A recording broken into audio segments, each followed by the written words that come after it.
तो चलिए बढ़ते हैं आज की कहानी की ओर। दोस्तों, मेरा नाम राशिद मसूद है। आज मैं आप सभी को अपनी ज़िंदगी में हुआ एक डरावना किस्सा याद दिलाऊंगा, जिसे सुनकर शायद आपकी भी रूह कांप उठे। दोस्तों, ये तब की बात है जब मैं अपने चाचा मोहम्मद अली खान के साथ पुरुपट्टनम के लिए निकला था। पुरुपट्टनम हमारे यहाँ से थोड़ा दूर आगे पड़ने वाला एक शहर है। दरअसल मेरे चाचा वहीं के कॉलेज में प्रोफेसर हुआ करते थे और इसी बीच मुझे भी अपनी प्रैक्टिकल फीस जमा करवानी थी और वो कॉलेज हमारे गांव से काफ़ी ज़्यादा दूर था। उसके बाद मैं और मेरे चाचा जी ट्रेन पकड़कर सीधा उस कॉलेज के लिए निकल पड़े।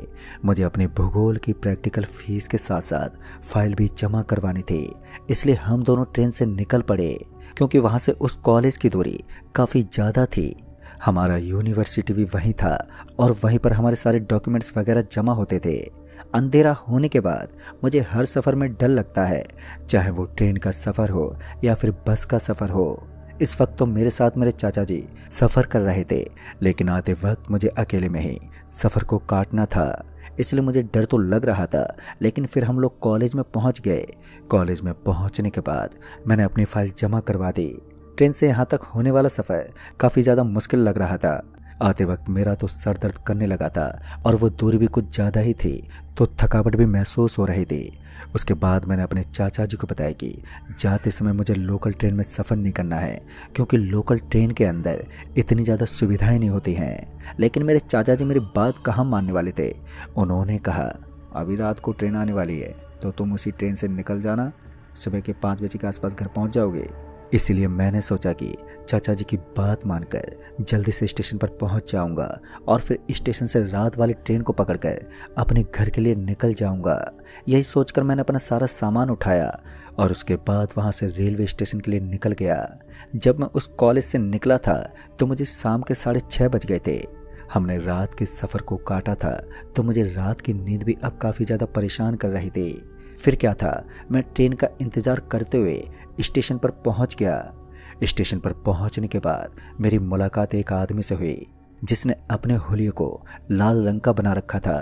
दरअसल उसके पूरे के पूरे जिस्म पर लाल कपड़े थे और ऐसा लग रहा था मानो वो कहीं का सर्वेंट है। फिर मैंने उस आदमी से कहा, अरे भाई साहब, आपको किस तरफ जाना है? तो मेरी बात सुनकर उस आदमी ने कहा, वो क्या है कि आज काफ़ी दिनों के बाद मैं अपने घर वालों से मुलाकात करूँगा। मैं आज ही अपना सारा काम निपटा कर घर पर जा रहा हूँ। अभी मैं उस आदमी से बात ही कर रहा था कि अचानक ही एक आदमी आया और गलती से मेरा हाथ उससे टकरा गया। जैसे मेरा हाथ उससे टकराया तो वो मेरे ऊपर भड़कने लगा। अब इसमें मेरी भी गलती नहीं थी, क्योंकि उस आदमी से बात करते वक्त मेरे हाथ हिल रहे थे, तो अचानक उस आदमी को इस तरह टच हो जाना कोई बड़ी बात तो नहीं थी। तभी उस आदमी ने कहा, लगता है तुम दिमाग से बेवकूफ़ हो, तुम्हें पता नहीं मैं यहाँ से गुजर रहा हूँ और पहले से ही तुम्हारी हरकतें किन्हीं पागलों की तरह लग रही हैं, और यहाँ अकेले तुम खड़े होकर किससे बातें कर रहे हो? तभी मैंने उस आदमी से कहा, अबे पागल है क्या? तुझे इतना बड़ा आदमी नहीं दिखता? ठीक से अपनी आंखें खोल कर देख। तभी उस आदमी ने कहा, किसकी बात कर रहा है भाई तू? और उस आदमी की इस बात को सुनते ही मैंने अपने साइड में पलट कर देखा तो मैं पूरा हैरान रह गया, क्योंकि मुझे तो अब वहाँ पर कोई भी नजर ही नहीं आ रहा था। मेरा चेहरा पूरा सफ़ेद पड़ गया था, क्योंकि अभी अभी तो वो आदमी मेरे बगल में ही खड़ा था। फिर इतनी सी देर में आखिर वो कहाँ गायब हो गया, मैं यही सोचते हुए अपनी आंखों को इधर उधर घुमाने लगा, लेकिन साला वो कहीं भी नजर ही नहीं आ रहा था। हालांकि रेलवे स्टेशन पर काफ़ी ज़्यादा भीड़ थी, तो मुझे लगा कि शायद वो आदमी इधर उधर चला गया होगा। उसके बाद वो आदमी भी मुझे गाली गलौज करते हुए आगे चला गया। अभी मैं अपना सर पकड़कर वहीं पर पड़ी एक टेबल पर बैठ गया। दरअसल वहाँ पत्थर की लंबी लंबी टेबल बनी हुई थी, तो मैं वहीं पर एक टेबल पर बैठ गया और तभी मेरे बगल में से एक आवाज़ आई, अरे भाई साहब, मैं तो आपको ही ढूंढ रहा था, फिर आप यहाँ कब आ गए? फिर जब मैंने साइड में देखा तो मैंने पाया कि वहाँ पर मुझे वही आदमी नजर आ रहा था जो कि कुछ देर पहले मुझसे बातें करते हुए पता नहीं कैसे लेकिन कुछ ही पल में गायब हो गया था। जैसे ही मैंने उस आदमी को देखा तो मैं उस आदमी पर भड़कते बोला, अबे भाई, कहाँ चला गया था तू? तुझे पता है तेरी वजह से यहाँ पर लड़ाई होते होते बच गई। फिर उस आदमी ने कहा, अरे यार, मैं एक बिस्किट का पैकेट लेने गया था। फिर एक बार हम दोनों के बीच बातें शुरू हो गई। वो आदमी बार बार अपने घर वालों के बारे में मुझे बता रहा था। पता नहीं क्यों, लेकिन उसके बातों से ऐसा लग रहा था कि वो सालों के बाद अपने घर जा रहा है। काफ़ी देर बातचीत करने के बाद मैं उस आदमी की बातों से पक चुका था। अब मैं बात करने के मूड में नहीं था, इसलिए मैं वहाँ से उठ गया और उसके बाद मैं ट्रेन का वेट करते हुए वहाँ से थोड़ी दूर नज़र आने वाले एक ढाबे की ओर चल पड़ा, मगर वो आदमी भी मेरे पीछे पीछे आने लगा। फिर मैंने उस आदमी से कहा, भाई साहब एक काम करते हैं, कोल्ड ड्रिंक पीकर आते हैं। लेकिन उस आदमी ने मना कर दिया, क्योंकि उसने बताया कि वो कोल्ड ड्रिंक वगैरह को हाथ तक नहीं लगाता। फिर मैंने सोचा कि अकेला ही जाकर कोल्ड ड्रिंक पी लेता हूँ। उसके बाद मैं इन सब बातों को नज़रअंदाज करके वापस से स्टेशन पर पहुँच गया, क्योंकि स्टेशन के अनाउंसमेंट के मुताबिक बस कुछ ही देर में ही ट्रेन प्लेटफार्म पर पहुँचने वाली थी। उसके बाद मैं अपना सामान उठाकर ट्रेन का इंतज़ार करते हुए अब पूरी तरह से तैयार हो गया था, क्योंकि काफ़ी ज़्यादा भीड़ लगी हुई थी और इस भीड़ में सीट मिल पाना बहुत ही मुश्किल था। ऊपर से इन दोनों एग्ज़ाम भी चल रहे थे, तो एग्ज़ाम के चलते वहाँ लड़कों की भीड़ भी लग जाना एक नॉर्मल सी बात थी। खासकर ट्रेन में चोरी वगैरह का भी काफ़ी ज़्यादा डर रहता था। फिर उसके बाद जैसे ही मुझे पटरियों के अंदर से थर-थर कांपने की आवाज़ आई, तो मुझे ये एहसास हो गया था कि अब ट्रेन स्टेशन की ओर बढ़ रही है। फिर कुछ ही देर में ट्रेन ने हॉर्न देना शुरू कर दिया और अब मैं सामान लेकर पूरी तरीके से तैयार था, क्योंकि मुझे जल्द से जल्द सीट लेनी थी। लेकिन ट्रेन थी तो रुक रुक कर चलना भी उस लोकल ट्रेन का एक अलग ही लफड़ा था। उसके बाद मैं सामान उठाकर ट्रेन की बोगी में सीट रोकने के लिए चल दिया। जैसे ट्रेन स्टेशन पर पहुंची तो मैं भीड़ को चीरते हुए उस ट्रेन के अंदर घुस गया। मुझे लोगों ने काफ़ी रोकने की कोशिश भी की, क्योंकि उस वक्त मुसाफिर लोग उतर रहे थे। इसी बीच मैंने एक सीट रोक ली। हालांकि उस बोगी में इतनी ज़्यादा भीड़ नहीं थी, लेकिन एक अच्छी बात ये थी कि मुझे जो सीट मिली थी उसके बगल में ही विंडो बनी हुई थी, तो मैं आराम से बैठकर बाहर का दृश्य भी बहुत आसानी के साथ देख सकता था। मुझे उस आदमी का इंतज़ार था जो मुझे स्टेशन पर मिला था, लेकिन अब तक वो आदमी मुझे ना ही तो इधर उधर टहलते नजर आया था और ना ही इस बोगी के अंदर। उसके बाद मैं चुपचाप आराम से बोगी में बैठा रहा। कुछ देर के बाद फिर से अनाउंसमेंट हुई कि अब ट्रेन चलने वाली है, और ट्रेन ने भी सावधानी के लिए हॉर्न दे दिया था। ट्रेन के हॉर्न की आवाज़ सुनते ही मेरे तो कान खड़े हो गए। मैं भी विंडो से झांकते हुए इधर उधर देखने लगा, लेकिन मुझे वो आदमी अभी तक नज़र नहीं आया था। तभी मैंने सोचा कि शायद वो आदमी दूसरी बोगी में बैठ गया होगा। हालांकि मुझे उम्मीद थी कि वो मेरे साथ बैठेगा, तो हम दोनों आपस में बातचीत करते हुए सफ़र काट देंगे। और उसके कुछ देर के बाद ही ट्रेन भी खुल गई। ट्रेन के खुलते ही मेरी आंखें फिर से उस आदमी को ढूंढने में जुट गई। तभी मेरे बगल से एक आवाज़ आई, अरे भाई साहब कौन सी दुनिया में गुम हो गए हो। और उसके बाद जैसे मैंने अपनी गर्दन को अपने साइड की तरफ घुमाया, तो मैंने देखा कि मुझे वही आदमी बैठा हुआ नजर आ रहा था जिसे कुछ देर पहले मैं बात कर रहा था। उस आदमी की बात सुनकर मैंने उस आदमी से कहा, अरे भाई साहब मैं तो आपको ही ढूंढ रहा था ताकि हम अच्छे से सफ़र को काट सकें। इतना कहकर मैं थोड़ा खामोश हुआ। उस आदमी ने कहा, अरे भाई साहब मैं तो कब का ही आपके बगल में बैठा था, लेकिन शायद आपने ध्यान नहीं दिया। उस आदमी की इस बात ने मुझे थोड़ा सा हैरानी में डुबो दिया। एक पल के लिए मैं उस आदमी को घूरने लगा। तभी उस आदमी ने कहा, वैसे भाई साहब आपने बताया नहीं कि आप किस स्टेशन पर उतरने वाले हैं। तभी मैंने मुस्कुराते हुए कहा, अरे भैया जी वो मेरा स्टेशन तो है ना यहाँ से काफ़ी दूर है, लेकिन आपने ये नहीं बताया कि आप किस स्टेशन पर उतरने वाले हैं। मेरी बात सुनकर उस लाल ड्रेस वाले आदमी ने कहा, अरे भाई साहब मेरा क्या है, मैं जहाँ चाहूँ वहाँ उतर जाता हूँ।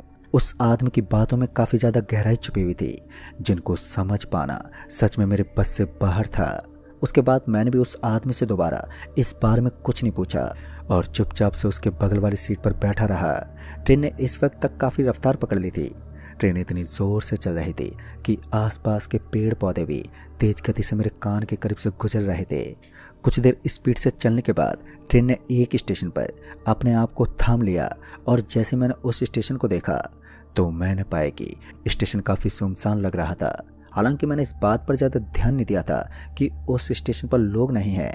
और तभी उस आदमी ने कहा, अगर कोई भी इस स्टेशन पर गलती से उतर जाता है ना, तो वो दोबारा ट्रेन में अकेला नहीं चढ़ता। यह सुनकर उस आदमी को एकटक देखने लगा, क्योंकि उस आदमी की इस बात के अंदर मुझे काफ़ी अजीबपन लगा। मैंने उस आदमी से कहा, अरे भाई साहब थोड़ा सोच समझ कर तो बोल दिया करो, भला ऐसा भी क्या होता है इस स्टेशन पर। फिर मैं उस आदमी को दो चार बातें सुनाने लगा, क्योंकि उसने मुझे काफ़ी ज़्यादा अजीब अजीब बातें बोल दी थी जिनका कोई सेंस ही नहीं था। और उस वक्त मुझे इतना गुस्सा आ गया था कि मैं उस आदमी पर गुस्सा करने लगा।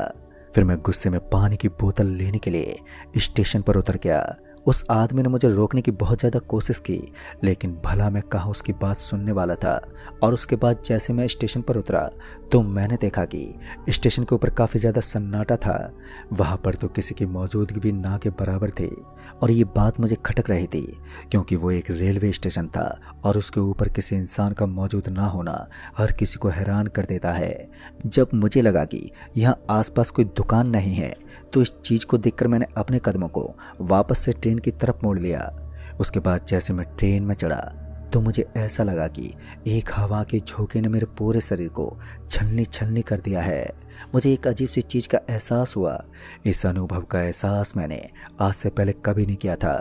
हवा तो मैंने काफ़ी बार खाई थी, लेकिन इस तरह की हवा मेरे बदन को पहली बार छूकर निकल रही थी। सच में इस चीज़ ने मुझे एक पल के लिए डरा सा दिया था। फिर मैंने इस चीज़ को ज़्यादा सीरियसली नहीं लिया और ट्रेन में जाकर बैठ गया। और उसके बाद मैं जैसे ही ट्रेन के अंदर पहुंचा तो मैंने देखा कि ट्रेन के अंदर मेरी सीट पर वो आदमी नज़र नहीं आ रहा था। अब वो वहाँ से गायब हो गया था। मुझे लगा कि शायद वो टॉयलेट करने के लिए बाथरूम चला गया होगा, इसलिए वो मुझे नज़र नहीं आ रहा है। उसके बाद मैं जाकर अपनी विंडो वाली सीट की ओर बैठ गया। अभी मैं वहाँ जाकर अपनी सीट पर बैठा ही था कि तभी मुझे अपने कान में किसी के गाने गुनगुनाने की आवाज़ आई। और इस आवाज़ को सुनते ही मैंने एकदम से अपने बाएं तरफ पलट कर देखा। मगर इस बार जो मैंने देखा वो देखकर तो मेरे हाथ पांव कांप उठे, क्योंकि वहाँ पर वही आदमी बैठा हुआ था जो मुझे स्टेशन पर मिला था। लेकिन मैं इस जगह पर बस अभी अभी पहुँचा था और आते वक्त मैंने उस आदमी को उस सीट पर नहीं देखा था। मैंने इतना तक सोचा था कि वो आदमी आखिर कहाँ चला गया, और इस चीज़ ने मुझे काफ़ी ज़्यादा हैरान कर दिया था। उसके बाद मैंने उस आदमी से बड़ी हैरानी से पूछा, जब मैं अभी अभी इस बर्थ पर आया था तो आप मुझे कहीं भी नज़र नहीं आए थे, फिर अचानक ही कहाँ से टपक गए? तो इस बात का जवाब देते उस आदमी ने कहा, अरे भैया मेरा क्या है, मैं तो यहीं टहलता रहता हूँ, शायद आपने ध्यान नहीं दिया होगा। लेकिन मैं इतना तो समझ गया था कि हो ना हो दाल में कुछ काला है, क्योंकि अचानक इस आदमी का दिखना एक बार नहीं हुआ था। पहले भी कुछ ऐसे ही दृश्य हुए थे। 2-3 बार मैंने इसी तरह महसूस किया था। मैं उस आदमी की हरकतों को ठीक से समझ तो नहीं पा रहा था, लेकिन मुझे इतना यकीन हो गया था कि यहाँ कुछ तो अजीब चल रहा है। उसके बाद थोड़ी देर बीत जाने के बाद फिर उस आदमी ने कहा, अरे भाई साहब आपको पानी मिला या नहीं मिला? तो मैंने अपनी गर्दन सहलाते हुए उसे ना में जवाब दिया। तो उस आदमी ने हंसते हुए कहा, मैंने तो आपको पहले ही बोला था कि उस स्टेशन पर कोई पानी वानी नहीं मिलता। वो स्टेशन एक ऐसा स्टेशन है जिसके नाम से यहाँ के लोग डर जाते हैं। एक बार मैंने भी उसी स्टेशन पर उतरने की भूल की थी और आज तक मेरी उस भूल का अंजाम मैं भुगत रहा हूँ। फिर मैंने उस आदमी से कहा, आप किस चीज़ की बात कर रहे हैं? तो उस आदमी ने कहा, अरे कुछ नहीं भाई साहब, बस मजाक कर रहा हूँ। इतना कहने के बाद पता नहीं क्यों, लेकिन मुझे अचानक ही बहुत ज़ोर से टॉयलेट लगने लगी, इसलिए मैं तुरंत ही उठ गया। मैं जल्दी से टॉयलेट में पहुंच गया और वहां फ्रेश होने लगा। जब मुझे हल्का महसूस हुआ तो मैंने बाथरूम के दरवाजे को खोला, लेकिन अब वो दरवाज़ा पूरी तरह से जाम हो चुका था। दरवाज़ा इस कदर जाम हो गया था कि मैं पूरी ताकत लगाने के बावजूद भी उस दरवाजे को हिला नहीं पा रहा था। मैं अंदर से बहुत ज़ोर ज़ोर से आवाज़ भी देने लगा, लेकिन कोई भी ऐसा नहीं था जो बाथरूम के इस दरवाजे को खोलकर मेरी मदद कर सके। अब मैं तो बुरी तरह फंस गया था। काफ़ी ज़्यादा चीखने के बाद भी कोई मदद के लिए नहीं आया। तभी उस बाथरूम के लगे हुए कांच के अंदर से एक आवाज़ आने लगी। ये आवाज़ किसी हॉर्न की तरह थी, जिससे मेरे कान में दर्द होने लगा। फिर मैंने उस कांच की तरफ देखा तो उस कांच के अंदर मुझे एक अजीब सी परछाई नजर आ रही थी। साथ ही अंदर लगी लाइट भी फ्लिप करने लगी। कांच में देखकर तो ऐसा लग रहा था मानो मेरे सर पर कोई बैठा है, और सच में मेरे साथ कुछ ऐसा ही हो रहा है। मेरा सर बहुत ही भारी हो रहा था। उस वक्त उस बाथरूम के अंदर अंधेरा छाया हुआ था, तो मैं इस चीज़ को ठीक से देख नहीं पा रहा था कि क्या सच में मेरे सर पर कोई बैठा हुआ है। उस वक्त मैं इतना ज़्यादा डर से सहम गया था कि अब मेरे पाँव तक नहीं हिल पा रहे थे। तभी अचानक वो दरवाज़ा एकदम से खुल गया। जब दरवाजे के खुलते मैंने बाहर देखा तो वही आदमी मेरे सामने खड़ा था जो इतनी देर से मेरे साथ सफ़र में था। उस आदमी को देखकर मेरी सांस में सांस आई और मैं जल्दी से उस बाथरूम से बाहर निकल गया। उसके बाद मैं जैसे उस बाथरूम से बाहर निकला तो मुझे ऐसा लगा कि अब मेरा शरीर पहले से काफ़ी नॉर्मल हो चुका है और साथ ही कान को भी राहत मिल रही थी। इस भयानक ध्वनि के बाद मेरा पूरा का पूरा शरीर एक पल के लिए सुन्न पड़ गया था। उस आदमी ने कहा, भाई साहब आप मेरे पीछे पीछे आ जाओ, मुझे पता है आपके साथ क्या हुआ होगा। उस आदमी की बात सुनकर मैंने उसे बड़ी अजीब सी आवाज़ में कहा, लेकिन आपको कैसे पता कि मेरे साथ क्या हुआ है? इस बात का जवाब ना देकर उस आदमी ने इस बात को यहीं काट दिया और फिर उस आदमी ने मुझे अपने पीछे पीछे आने का इशारा किया। मैं फिर से उस आदमी के पीछे पीछे चल पड़ा। पता नहीं वो मुझे कहाँ लेकर जा रहा था। हम दोनों उस बोगी के दरवाजे से होते हुए दूसरी बोगी के अंदर पहुंच गए। उस बोगी के अंदर जाते ही उस आदमी ने कहा, चाहे कुछ भी हो जाए आप यहीं पर रुकना और यहाँ से बाहर मत निकलना। खैर अब तो मुझे उस आदमी की बात को हर हालत में मानना ही था, क्योंकि मेरी कंडीशन बहुत ज़्यादा ख़राब हो चुकी थी और मैं इस हालत में फंस गया था कि मुझे खुद भी समझ में नहीं आ रहा था कि अब ऐसी कंडीशन में मुझे क्या करना चाहिए और मेरे साथ हो क्या रहा है। तभी मैंने उस आदमी से कहा, भाई साहब मुझे कुछ समझ में नहीं आ रहा कि मेरे साथ हो क्या रहा है। फिर उस आदमी ने मुझे एकटक देखते बोला, चिंता मत करो, मैं तुम्हें बचाने की पूरी कोशिश करूँगा और मुझे विश्वास है कि तुम्हें कुछ नहीं होगा। उस आदमी की ये बात सुनकर मैं तो पूरा ऊपर से लेकर नीचे तक हिल ही गया था, क्योंकि उस आदमी ने मुझे इस वक्त जो बोला था वो सच में बहुत ही ज़्यादा डरावना था। उसने कहा था कि मैं तुम्हें बचाने की पूरी कोशिश करूँगा। मुझे इस ट्रेन के अंदर एक अजीब सी घुटन महसूस होने लगी थी। ऐसा लग रहा था मानो मेरा गला कोई घोट रहा है। बार बार मुझे अजीब सी चीज़ों का एहसास हो रहा था और इसी बीच पता नहीं क्यों लेकिन वो आदमी हड़बड़ाते हुए फिर से वहाँ से निकल गया और अब मैं अकेला इस ट्रेन की बोगी के अंदर बच गया था। ताजुब तो इस बात की थी कि इस वक्त हम जिस बोगी के अंदर बैठे हुए थे उस बोगी के अंदर हमारे अलावा कोई दूसरा मौजूद ही नहीं था। साथ ही मुझे पता चला कि यह इस ट्रेन की एक आखिरी और अंतिम बोगी है, लेकिन मुझे ये बात समझ में नहीं आ रही थी कि आखिर मुझे ये आदमी इस बोगी के अंदर क्यों लेकर आया है। अभी मैं यही सोच रहा था कि तभी वो आदमी फिर से बोगी में पहुंचा और इस बार जैसे वो आदमी बोगी में पहुंचा तो उसके कपड़े उतरे हुए थे और उसका जो आधा नंगा शरीर था उसके ऊपर मोटे मोटे फोड़े बने हुए थे और उनमें से एक अजीब सी बदबू आ रही थी। फिर बाद में वो मेरे पास आया और धीमी सी आवाज़ में बोला, अगर तुम भी इस ट्रेन के अंदर कुछ देर और रुके रहे तो तुम्हारी भी यही हालत हो जाएगी। लगभग 3 साल पहले मैं भी इस ट्रेन से सफ़र करते समय उस रेलवे स्टेशन पर उतर गया था। मुझे भी बहुत ज़ोर की प्यास लगी थी, लेकिन जब मैं उस स्टेशन पर उतरा तो मुझे पानी वानी कुछ भी नज़र नहीं आया और ऐसी परिस्थिति में मैं पानी की बोतल लिए ट्रेन के आगे चल पड़ा। लेकिन फिर पता नहीं कैसे लेकिन मेरे शरीर को एक हवा ने अचानक ही छलनी छलनी कर दिया। मुझे लगा कि तेज़ हवा चलने के कारण मुझे ऐसा महसूस हुआ है, मगर जैसे ही ट्रेन में पहुंचा तो मुझे मेरे शरीर पर बहुत ज़्यादा भारी वजन महसूस होने लगा और फिर जब मैं बाथरूम के अंदर गया तो मुझे अपने सर के ऊपर बहुत भारी सी चीज़ दिखाई दी।